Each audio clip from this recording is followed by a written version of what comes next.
what's good? I just wanted to make this quick video on how I actually do some of my sampling. My sampling FL Studios with Slicex. It's like one of my favorite things to sample through if I'm not actually using the timeline. I've been doing it this way for a long time. When I think it was like FL6 I started doing it in there. I'll take like original sample and I'll drop it into Slicex. I know some people use Edison or what is the other one? There's like Edison or the Slicer. Those are cool too. I guess, you know, whatever way that you sample, if you're used to doing it, you can do it that way. I just figured out that Slicex works for me because I can kind of pinpoint the sample that I want to chop and then use it like an MPC, so I can actually like play through the track and then you know, flip it in any type of way that I want to. Let's get into it. Let me switch this here to my desktop and you can be able to see exactly how I'm slicing it. All right, so I'm gonna pull up Slicex.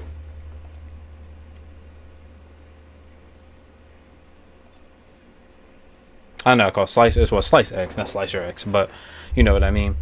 So I'm just gonna pull a sample in here and show you the way I actually do samples. I'm just gonna find something random, and I just figured out. And I think like all the FL Studios, the way they actually has you sample, I know you can actually put like a marker down where in this timeline exactly where you want to actually chop.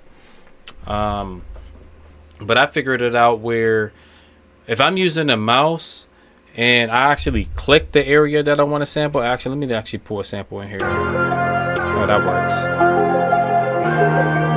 I love how it says Christmas, and Christmas is actually around the corner. All right, so see how do you have these markers down? These markers like indicate where the sample, you can play it anywhere by hitting on your keys. So I can actually play anything.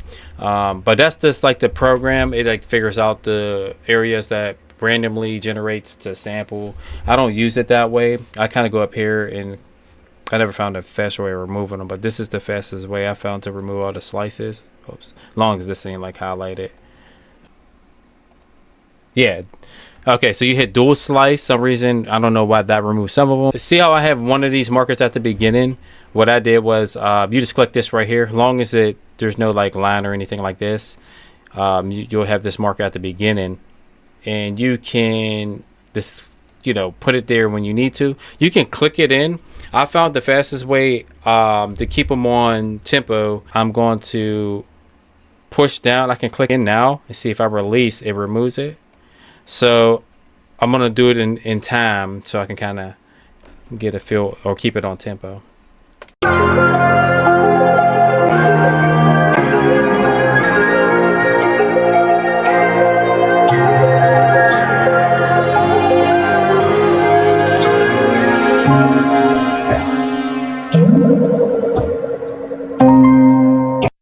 So that's how I actually do it. I just release it so it actually keeps these in time, and then you notice if I play,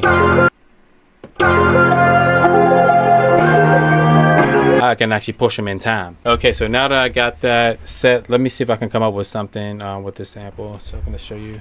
So you can play it forwards, you can play it backwards, you can play this like random places until you come up with a sample. That's the way I figure out how to do it.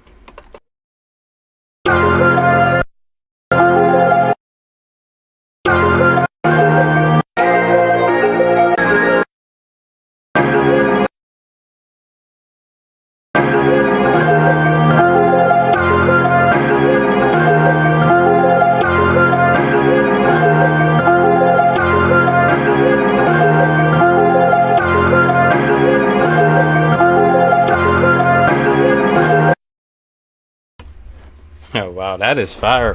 I might even do that. That actually is pretty cool right there.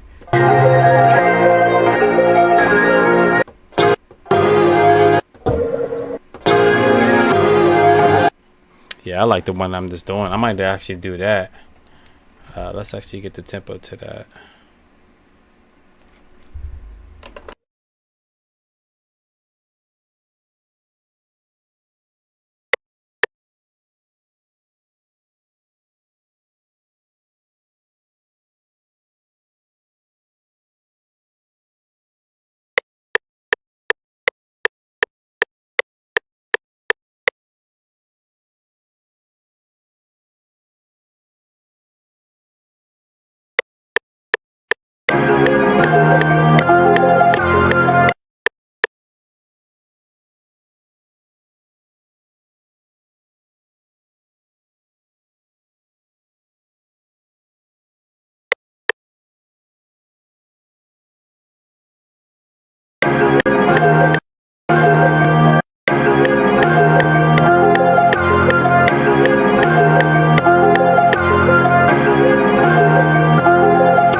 that's actually pretty fire.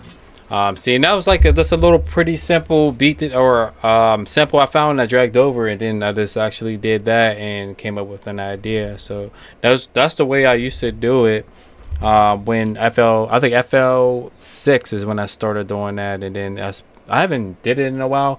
I started using a different feature. Like if I take the same sample and I drag it on timeline, I can create the same sound by chopping them on time and then placing them in the areas and having the loop that way.